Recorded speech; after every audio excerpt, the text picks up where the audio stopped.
보험자산 문제를 보겠습니다. 보험 문제야말로 이거는 가치 분석의 대표적인 거죠. 그래서 클레임을 분석한다. 그럼 보험 사기를 우리 적발할 수 있는 많은 프로드 디텍션 시스템들이 여기서 개발됩니다. 위험 관리 모델 이걸 최적화시킨다. 마케팅 믹스를 어떻게 한다. 그 다음에 요즘 뭐도 있냐면 차에 인슈어더 박스를 가지고 운전 습관, 동의했을 때 운전 습관이 좋으면은 깎아준다. 나쁘면은 올린다. 이런 분야별 적용 사례들이 있습니다. 전부 다가 뭐냐면은 데이터 분석을 통해 가지고 가치를 산정하는 겁니다. 리스크가 있냐, 없냐 이런 것들을 보는 거죠. 보험이야말로 이 빅데이터 분석의 대표적인 거죠. 자산 관리가 또 굉장히 중요한 분야입니다. 그래서 민트닷컴 같은 경우는 개인 자산 관리, 웰스프론트 같은 경우는 뭐 거액 자산 관리 이렇게 나눠지는데, 자 개인 자산 관리를 하는데 이걸 소액 자산 관리를 일일이 컨설턴트가 들어가지고 관리해준다. 이건 인건비가 안 나와요. 민트닷컴은 이거를 전산으로 시스템이 해주니까 이건 인건비가 나오는 거죠. 그래서 25,000불 이하에 대해서는 무료로 해주고 있습니다. 이게 우리 드랍박스 뭐 이 기간과 얼마 이하는 무료하듯이, 그리고 하다 보면 25,000불 넘어서게 되죠. 그러면 유료가 됩니다. 자, 이래가지고 어떤 식으로 자기 자산의 포트폴리오를 관리하는 게 가장 좋으냐. 이게 이제 우리 대한민국의 새롭게 내년에 제가 굉장히 큰 비즈니스가 될 거라고 얘기하고 있는 분야, 개인 자산. 그 이유는 이따가 얘기하겠습니다. 그 다음에 빅데이터 시장 분석하는 문제. 여기 보면은 클라우드, 완전히 이제 금융이 옛날에 수직 통합되어 있었죠. 그 안에 보면은 뭐 소액대출, 거액대출, 자산관리, 보험관리 다 금융회사가 다 관리하고, 그 안에 빅데이터 위험도 분석도, 리스크 분석도 금융기관이 직접 했어요. 이제는 뭐냐면은 클라우드 마진 같은 회사들은 아예 이 위험도 분석하는 솔루션을 제공합니다. 뒤에서 얘기하는 비주얼 DNA 테스트, 스비아즈 노예은행 같은 경우는 심리적 테스트 뭐 이런 것도 해요. 그 다음에 저스트 파이낸스는 뭐냐면 통화 습관 이런 거 보고 SNS 메시지 이런 거 보고 했더니 디폴트율이 줄더라. 이거는 뭐 페이스북 친구수, 휴대전화 요금 제때 납부 이런 것도 이제 활용합니다. 이 다양한 형태의 우리가 신용평가를 가지고 있죠. 대표적인 게 비주얼 DNA 얘들이죠. 메스커터 카드가 이제 해봤더니 2014년도입니다. 이게 뭐냐면 질문하는 거예요. 돈 빌려줄 때. 너 저기 취향이 뭐냐, 성격이 뭐냐, 심리적 상태 질문 몇 개 해가지고 그걸로 신용도 평가에 적용해요. 이게 말 되냐 그러는데 실제로 디폴트가 23% 낮았다 이거. 그리고 신용거래가 없던 대학생, 외국인 이런 사람들을 대상으로 시장을 확대할 수 있었다. 이런 것도 하나의 새로운 평가 방법이죠. 이것도 굉장히 재밌습니다. 비밀번호 알려줘. 근데 이 우리가 단순한 비밀번호만 보는 게 아니라 그 사람이 키보드를 터치하는 간격, 그 다음에 강도 이런 것들을 체크를 해요. 그러면은 그걸 해봤더니 단스케 은행 같은 경우 덴마크에 거기 2만 명 했더니 인생률이 99.7%, 즉 사람마다 다르더라고요. 그러니까 내 비밀번호 누가 훔쳐가더라도 치는 패턴이 다르기 때문에 그게 보면 못 빼간다는 거예요. 이렇게 되면은 우리가 보안해서 편리하고 안전한 금융을 만드는 방법이 뭐냐면 우리가 인증 방법을 원 패스, 투 패스, 멀티 패스에 따라서 점점 안전해집니다. 너 비밀번호만 얘기해. 너 그러지 않고 내 전화로 물어봐서 전화에 대해서 물어보는 저기 번호 2개 대봐. 이게 뭐 2개가 벌써 들어가는 거죠. 거기 너 얼굴 찍어봐. 3개 들어가죠. 그 다음에 지문 대봐. 4개 들어가죠. 이거 많이 하면 많이 할수록 점점 안전해지는데 불편해지죠. 근데 키보드 치는 거 가지고 하면은 이건 비밀번호 치는 거 동일하게 또 하나의 별도의 우리가 인증을 할 수가 있습니다. 그래서 이게 굉장히 빠른 속도로 지금 확대되어 나가고 있습니다.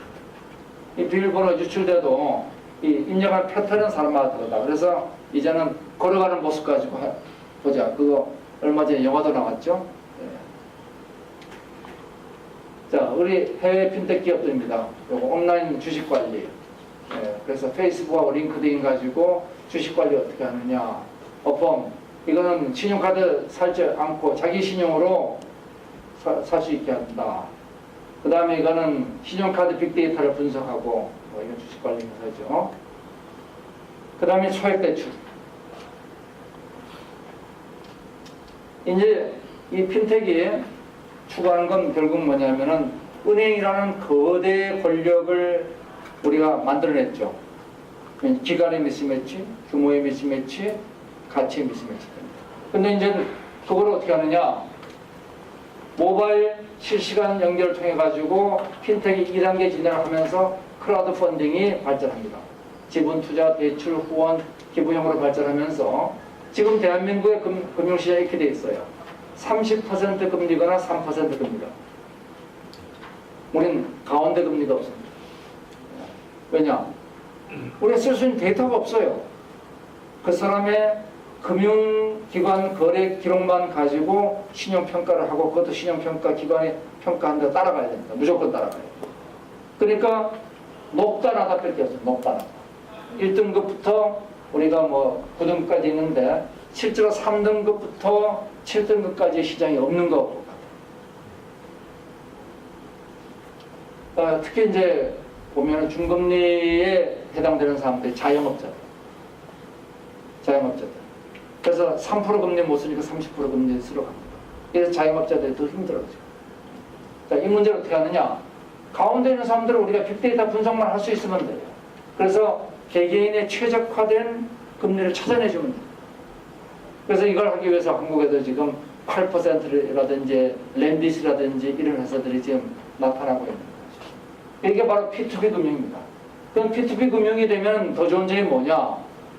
돈 빌리는 사람만 문제가 아니라 지금 돈이 있는 사람들도 갖다 놓을 데가 없어요. 은행 갖다 놓으면 1.6% 이자 줍니다. 근데 다른 데 갖다 맡기면 위험해서 못 갖다 놔. 그래서 바로 이것을 분리해 가지고 P2B 금융, 바로 직접 금융을 하면서 이걸 할 수 있죠. 전 세계에서 지금 핀텍 중에서 실제적으로 가장 빠르게 성장하는 산업은 P2P 금융산업. 그래서 이 P2P 금융산업이 2025년도가 되면은 이게 1조 달러를 넘는 규모가 될 것이다. 이렇게 보고 있죠.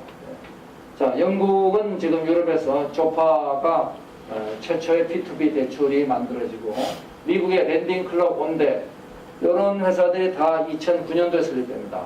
자, 2009년도가 어떤 해라고 했죠? 금융위기로 인해 가지고 시장이 만들어졌어요.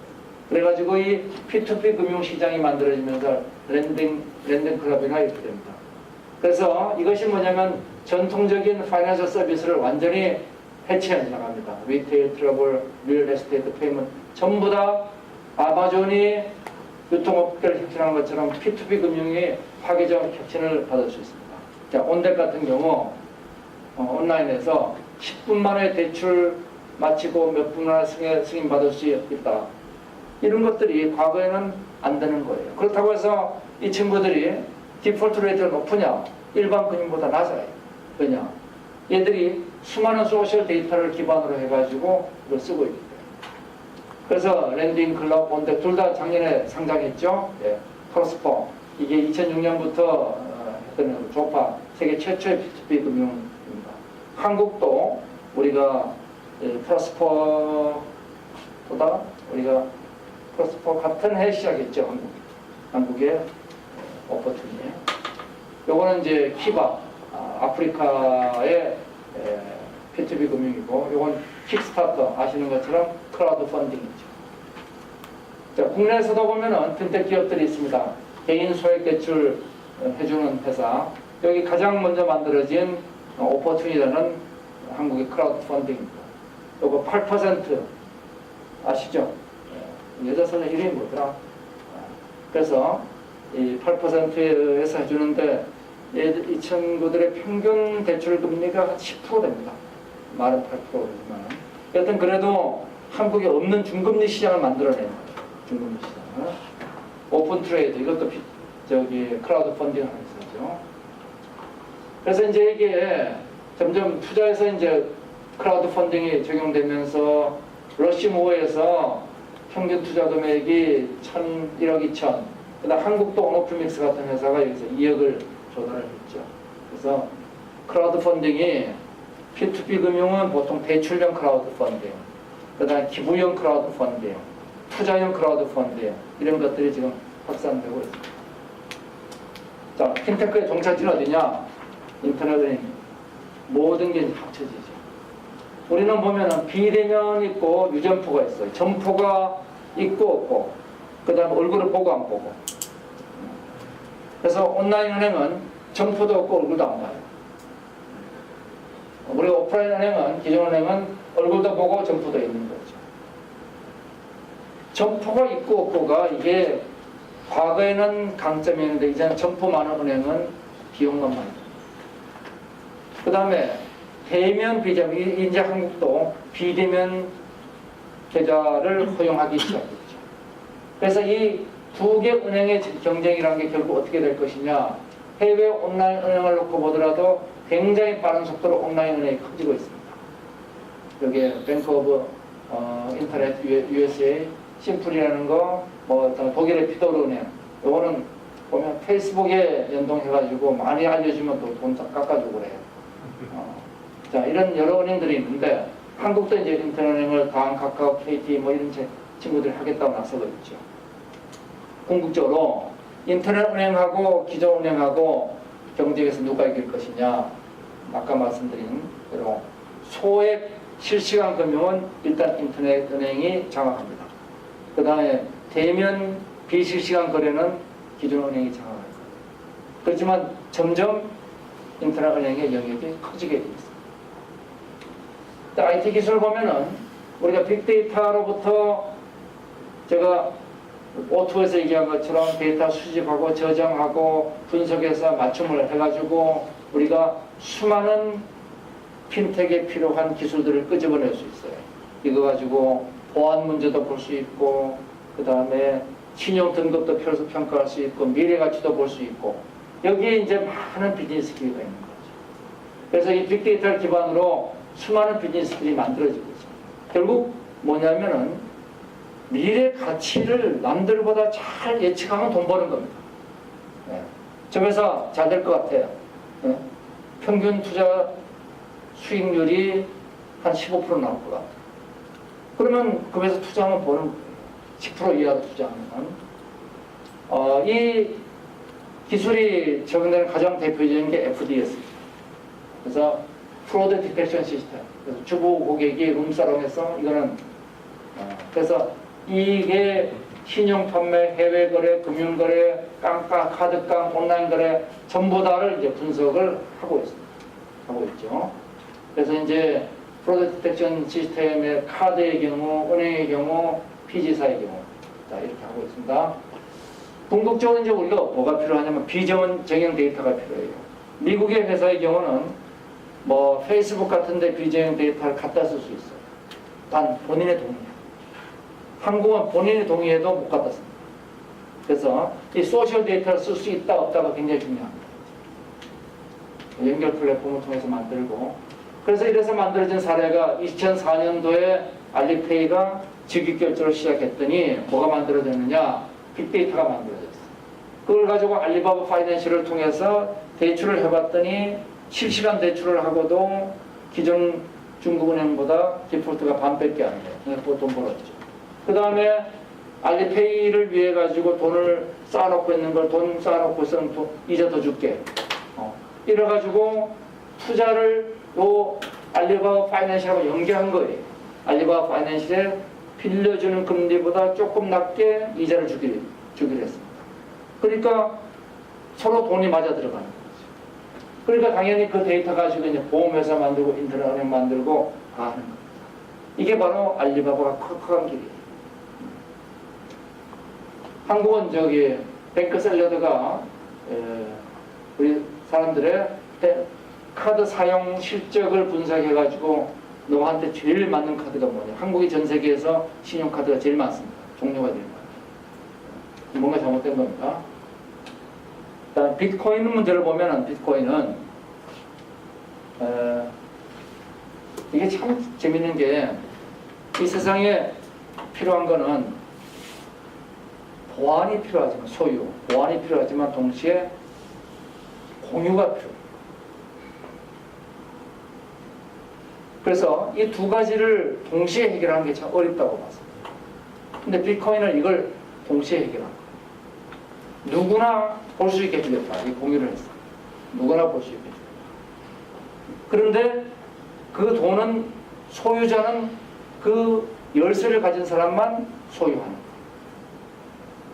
바로 이게 우리가 공인인증서와 같은 퍼블릭 키 인프라스트럭처. 이 기반이 뭐냐면은 소위 PKI 보안에 의해 가지고 이 전체 비트코인, 내가 소유한 비트코인에 그 열쇠는 나만 갖고 있어. 그러니까 내 돈이죠. 그렇지만 그 돈이 어떻게 흘러가고 했다는 거는 누구나 보고 있어. 이게 블록체인입니다. 이 두 가지를 해서 분산된 퍼블릭 키, 누구나 볼 수 있게 해주는 게 최고의 보안이라는 거예요. 자, 이래가지고 비트코인은 뭐가 되어버렸냐면은 우리가 핀텍이 금융의 민주화라고 내가 얘기했어요. 비트코인은 뭐냐면 돈의 민주화. 왜 돈의 민주화냐? 지금까지 돈은 중앙은행, 발권은행이 있습니다. 돈 찍어내는 은행이 있어요. 아무나 돈 못 찍어내죠. 그러면 위조지폐범으로 걸리는 거예요. 비트코인은 아무나 찍어낼 수 있어요. 아무나 노력만 열심히 하면 누구나 찍어낼 수 있어요. 근데 그 노력이 뭐냐? 이 비트코인 시스템이 제대로 작동하고 있다는 걸 증명하면은 그러면 돈을 주는 거예요. 이 시스템을 작동시키는 사람한테 보상을 줍니다. 그걸 마이닝이라고 얘기합니다. 마이닝. 그러니까 돈은 이런 거죠. 전 세계에 있는 발행된 비트코인이 거래가 일어났어. 거래가 일어났으면 주고받은 걸 다 합치면 제로가 돼요. 주고받은 걸 다 합치면 제로가 된다는 걸 입증하는 게 마이닝. 지금 나와 있는 비트코인을 다 분석해 봤더니 이게 맞아. 그 맞다는 걸 입증한 사람은 그 보상으로 비트코인을 발행합니다. 그러면 누구도 발권 운행 없이 안전한 시스템이 유지해야 된다는 거예요. 자, 비트코인이 만들어지니까 소위 보안하고 공개하고 두 문제가 해결됩니다. 그 다음에 비트코인을 통해 가지고 모든 거래 기록이 다 남습니다. 이게 블록체인. 모든 거래 기록이 다 남아요. 이 돈은 누굴 통해서 어떻게 왔고 어떻게 나왔고 어떻게 왔고 여기까지 온 게 다 나와요. 지금 돈은 꼬리표가 없어. 그 다음에 비트코인은 프로그래밍이 가능해요. 자, 3자가 합의하면은 이 돈은 이게 바로 에스크로 계좌예요. 알리바바가 성공한 게 뭐냐면은 물건을 파는 사람은 돈을 못 받을까 걱정이 되고, 그다음에 돈을 주는 사람은 물건을 못 받을까 걱정되니까 그거를 위탁 계좌, 에스크로 계좌에 맡겨요. 그래서 너 정말 물건 받았어? 오케이. 그러면 돈 보내줘. 이렇게 해서 알리바바가 중간에 역할합니다. 비트코인은 그 역할도 필요 없어요. 그 돈 자체에다가 프로그램 할 수 있어요. 자, 에스크로 계좌가 있는데, 제 3자가 있는데, 너 얘가 돈 받았다는 걸 제가 오케이 하면은 이 돈은 네 거야. 이렇게 프로그램 할 수가 있어요. 그러니까 돈 자체가 스마트해진 거죠. 그래서 위아더 뱅크라고 얘기합니다. 모든 거래 내역이, 과거에는 중앙집권적 화폐의 모든 거래 내역이 비공개인데, 이제는 거래 내역이 모두에게 공개됩니다. 자, 그래서 비트코인의 미래는 어떻게 보느냐. 제가 보는 겁니다. 제가 보는 거. 제 개인적인 소견이에요. 첫 번째가 비트코인은 발권은행이 배제된 돈의 민주화다. 굉장히 좋아 보이는데 이게 발권은행은 안 좋아하겠죠. 근데 발권은행이 하는 것들이 인플레이션하고 디플레이션 이런 것들. 맞아요. 그러니까 저희 통화정책이라는 걸 못 쓰게 되죠. 통화정책. 그래서 이게 Y가 틀렸습니다. PKI입니다. 죄송합니다. 퍼블릭 키 인프라스트럭처. PKI하고 블록체인에 의해서 투명성과 보안성이 동시에 유지됩니다. 저게 이제 이 비트코인의 핵심입니다. 투명성과 보안성이 동시에 유지된다. 투명하고 보안되는 게 어려울 것 같죠? 그죠? 이 문제를 해결한 거예요. 제한된 범위에서는 글로벌 화폐로 확산될 것이다. 그런데 화폐의 대체는 정부와 금융 권력과 통화 정책의 문제로 전면 대처가 어려울 것이다. 제가 보는 시각이에요. 그러나 비트코인의 개념은 크립토 2.0의 이름으로 회계 의료의 공유와 보안을 해결하는 대안으로 확산되고 있다. 예를 들어서 회계 시스템 같은 경우는 이 자체가 보안이 되면서 투명해야 돼. 우리 개인의 의무 기록을 놓고 보자. 평택성모병원에 갔던 기록이 서울병원에서 모르니까 지난번에 메르스가 확산된 거예요. 그러니까 이 사람의 기록이 평택성모병원하고 삼성서울병원이 동시에 볼 수 있게끔 공유가 돼 있으면은 그런 문제가 안 생기죠. 근데 공유가 돼 있으면 개인정보가 또 보안이 안 돼요. 그러니까 그걸 어떻게 하느냐 하면은 이것을 PKI에 의해서 암호화시켜봐요. 그 다음에 그걸 볼 수 있는 거는 개인의 키 가지고 볼 수 있는 거예요. 공유는 돼 있는데 보안은 되는 거죠. 공유가 되고 보안은 되고. 이래서 개인의 의무 기록도 지금 바로 비트코인과 같은 개념에 의해서 확산되고 있습니다. 비트코인은 최대 가상화폐고, 그 다음에 비슷한 게 이제 리플이라는 거, 송금 서비스에 돼 있고, 라이트코인. 이거는 비트코인보다 가볍게 만들었습니다. 비트코인은 이게 굉장히 암호를 복잡하게 해서 어렵습니다. 그 다음에 요거는 피어코인, 돈의 유통량 조절을 할 수 있게 만든 이런 것들이 이제 이렇게 등장하고 있죠. 진화 방향을 보면은 남아있는 핀텍의 사업 기회가 어떻게 있는가, 이런 것들을 볼 수 있죠. 우선 이 그림이 뭐냐? 뱅크 오브 아메리카를 수많은 핀텍 기업들이 해체하고 있는 거예요. 그래서 송금 기능 해체하고, 그 다음 환전 기능 해체하고, 보험 기능 해체하고, 지금 거대 은행을 수많은 핀텍 기업들이 해체하고 있는 거예요.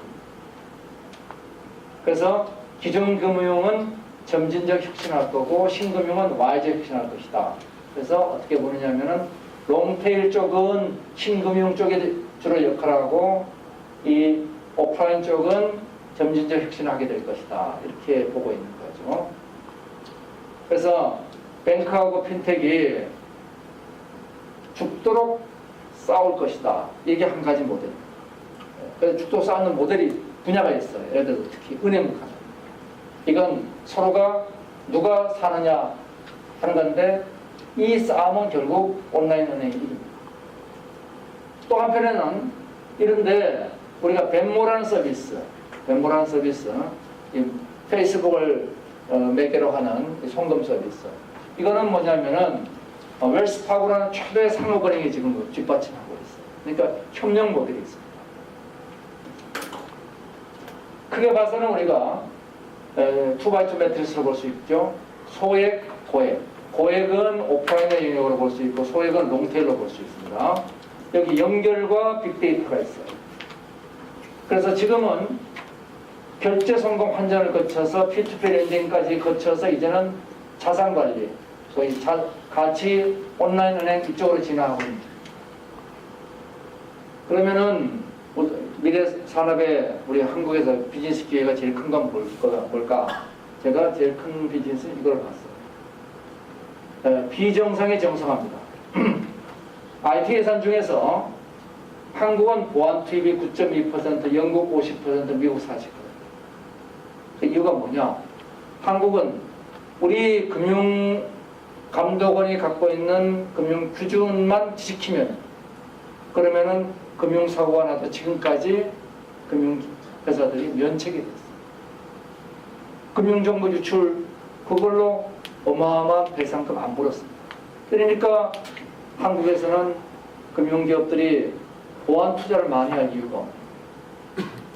근데 이제는 빅데이터를 개방하고 소비자 금융 강화하고 공인인증 강제 폐지하고 하니까 기술 중립성을 정부가 선언했어요. 정부가 뭐뭐뭐 지키면 봐주겠다 이거 없다. 너희들이 알아서 하고 너희들이 책임져라. 이게 기술 중립성입니다. 그러니까 어떤 일이 생기느냐. 이제는 한국이 9.1%의 금융기관의 보안 예산이 이 수준으로 올라가게 되어 있습니다. 그러니까 보안에 대한 투자가 늘 수밖에 없다. 특히 프로드 디텍션 시스템. 이게 지금 급속도로 늘게 되어 있습니다. 그 다음에 두 번째가 뭐냐면은 금융자산 비중이 지금 높아질 수밖에 없어요. 부동산 불패 신호가 끝나면서 금융자산 비중이 다 이렇게 올라가고 있습니다. 한국도 이렇게 올라가게 되어 있습니다. 그러면 금융자산을 관리해야 되는데 한국의 개인 금융시장이 20조인데 이 금융시장의 금리는 떨어지고 있습니다. P2P 금융에 대두하겠죠. 그래서 하나의 큰 분야는 P2P 금융이 굉장히 빠른 속도로 커질 것이다. 또 하나가 뭐냐면 ISA 통장이에요. 그래서 2천만 원까지는 이 통장 안에서 거래한 거에 대해서는 그 세금을 우리가 안 물리죠. 그러면은 모바일로 자유롭게 가입할 수 있고 최적화된 우리가 주식 적금, 뭐 P2P 대출에 할 수 있게 돼 있습니다. 결국 이게 뭐냐면 자산 관리입니다. 그래서 이 해당되는 모델이 뭐냐면은 미국의 민트닷컴 25,000불 이하는 뭐 수수료 안 받고 이런 자산 관리 산업이 내년에 굉장히 크게 돼 있어요. 왜냐하면 2천만 원 이하까지는 세금을 안 낸다 그러니까 많은 사람들이 여기 가입할 거예요. 그러면 저 2천만 원짜리 가지고 컨설턴트들이 들어가가지고 너 이 주식 얼마 집어넣고 너 여기는 보험 집어넣고 이렇게 여기는 뭐 증권을 사고 채권을 사고 이거 해주기 어렵습니다. 이거는 저희 전선화된 플랫폼에 들어갈 수밖에 없어요. 그러니까 이 경쟁이 굉장히 치열하게 이제 들어오기 시작합니다. 그 다음에 빅데이터 플랫폼 기업들. 요거는 빅데이터 플랫폼 기업을 빅데이터 분석 결과를 판매하는 거예요. 그래서 이런 판매하는 회사들이 해외에 이런 회사들이 있습니다. 빅데이터를 잘 분석해서 알고리즘을 가지고 서비스하는 회사. 이런 회사들이 이제 또 등장하게 될 것이다. 그 다음에 중소기업의 경우는 공공데이터와 소자본 이런 것들을 이용하는 롱테일 분야에서 진화가 일어날 것이다. 그래서 이 그림이 전체적인 우리 진화 방향에 대한 그림. 저는 아직도 핀텍 분야에 다양한 비즈니스 기회가 있다고 보여지고 그중 제일 큰 거는 역시 보안, 두 번째가 P2P, 세 번째가 자산관리. 요 세 가지는 지금 기회가 분명히 살아있는 기회라고 보여집니다. 전 세계적으로 핀텍 랭킹들을 한번 써놨으니까 보시면은 알 수 있고 이런 탑 25 핀텍 회사들이 어떻게 되어 있는가 보시면 물론 한국에서는 없습니다. 자, 핀텍 규제 개혁은 제가 간단하게 넘어가겠습니다. 뭐 여기 계신 분들이 규제 개혁할 사람도 아니고 그러니까 이건 정책적인 문제니까 제가 간단하게 넘어가겠습니다. 자, 한국에 여기 있는 게 다 핀텍 관련 규제들입니다. 아까 우리가 트랜스퍼와이즈 같은 거 한국에서 하면 외환관리법 위반으로 걸리게 되죠. 그래서 이런 엄청난 규제를 해야 됩니다. 이걸 하기 위해서 제가 핀텍 하는 회사들한테 물어봤어요. 그랬더니 뭐 이런 문제들이 있다. 이렇게 나왔어요. 자, 금융위원회가 금년에 발표한 게 뭐냐면은 사전 규제를 최소화시키겠다. 그 다음 오프라인 위주의 제도를 개편하겠다. 핀텍 성장을 지원하겠다. 이 세 가지를 했습니다. 그래서 제가 정리하면 이렇습니다. 핀텍의 문제는 첫 번째 규제가 복잡해요. 아까 여기 앞에 보여드렸죠. 여기 있는 것처럼 이 수많은 법에 의해서 핀텍이 금융이 규제가 되고 있기 때문에 이거를 한 큐에 해결하는 게 어렵습니다. 그래서 제가 전자금융법에 특별법화를 해야지 이게 된다. 그래서 이거 지금 추진하는 중이고 그 다음에 전방위적 민민규제. 그래서 정부가 규제를 풀면은 금융감독원이 금융위원회가 풀면 금융감독원이 하고 금융감독원이 풀면 그 다음에 카드회사 규제. 그래서 한국 NFC 같은 경우 아직도 카드회사로부터 승인을 못 받고 전 세계 규제를 다. 그래서 법을 풀면 협회가 규제하고 협회가 풀면 금융기관이 규제하고 강매가 디테일이 있다. 그래서 전방위상. 그다음에 보수적입니다. 그래서 이 세 가지 문제를 풀어야 된다. 핀텍 규제에 관련돼가지고 전자금융의 전 세계 협약이 이 바젤 협약이라는 거예요. 이 바젤 협약은 뭘 하고 있느냐? 딱 한 가지 얘기합니다. 정부가 규제하지 말라. 정부가 공인인증서와 같은 특정한 방법을 지정하면은 해커들은 그것만 뚫고 들어갑니다. 그래서 기술의 진보에 상응해서 지속적으로 대처할 상황이므로 원 사이즈 피치 올 획일적 기법으로 대처할 문제가 아니다. 그래서 은행의 기술 선택권, 핀 암호, 스마트카드, 생체전화, 디지털 인증서 이게 우리 공인인증서입니다. 다양한 인증 기법을 사용하도록 은행이 스스로 결정하고 스스로 책임지라. 이게 바젤 협약이 명백하게 해놓은 겁니다. 한국은 이 바젤 협약을 그동안 위반하고 있다. 자, 그래서 공인증서 2014년 강제를 폐지했죠. 폐지하는 데는 우리 예지 씨도 꽤 역할을 한 걸로 되어 있는 거죠. 어떤 역할 하셨나? 네, 보고서 만드는데 좀 하셨죠. 굉장히 어려운 거 한 겁니다. 좀 알아주세요. 자, 이거 했는데 이거 옛날에 제가 할 때 한 겁니다. 우리 한국은 보면은 서버 보안 안 해. 서버 인증 안 해요. 공인인증 서버 인증 안 합니다. 저게 국민은행인지 국만은행인지 몰라. 그 서버 보안 취약하니까 해킹 유출하고 서버 인증 부재니까 피싱 파면. 클라이언트는 액티브엑스를 받아 사용해야 돼요. 그러니까 액티브엑스 X잖아요. 표준 비준수니까 갈라파고 들어가고 그러니까 온라인 B2C 천송이 코트 못 사는 거지. 그 다음에 액티브엑스를 활용하니까 보안 레벨을 낮춰요. 전부 다 관리자 모드로 쓰고 보안의식 저하되고 그러니까 전 세계 해커들이 한국을 통한 인터넷 보안 후진. 그래서 한국은 이게 이제 3대 전략이에요. 사전 규제에서 사후 책임을 물어라. 이게 지금 대한민국 모든 금융업계들이 여기서 지금 몸을 딱 사리고 있습니다. 한국 NFC, 우리가 얘기하는 가장 대표적인 핀텍 기업이라고 했어요. 그래서 이 카드 업계가 얘기하는 국제 인증이 PCI DSS예요. 요 기준을 다 통과했습니다. 보안상 신청 다 통과했어요. 그러면 이제 카드 회사가 오케이 나 믿고 써줄게 그러면 되는 겁니다. 근데 그 도장을 안 찍고 있어요. 왜냐? 혹시 했다가 잘못 터지면 나만 덤되겠을까?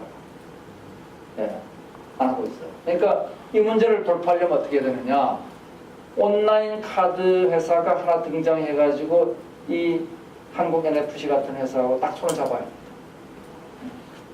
그러면은 그 고객들이 그 카드 발급으로 쫙 몰려가기 시작하면 다른 기존의 카드 회사들이 안 되겠구나 하고 그걸 받아들이게 돼요. 방법은 그것밖에 없어요. 그 다음에 작을 땐 유연하게. 그러니까 이 핀텍이란 게 융합인데 융합을 그 작을 때 뭐 예를 들어 걸음걸이 가지고 나 그 저기 인증하겠다. 이거 작을 때 너 승인 받지 마. 그냥 해봐. 그래서 300만 파운드 이하는 영국은 규제를 안 합니다. 작을 땐 유연하게. 이보다 커지면 그거는 우리 한번 보자. 그런 거죠. 그 다음에 빅데이터.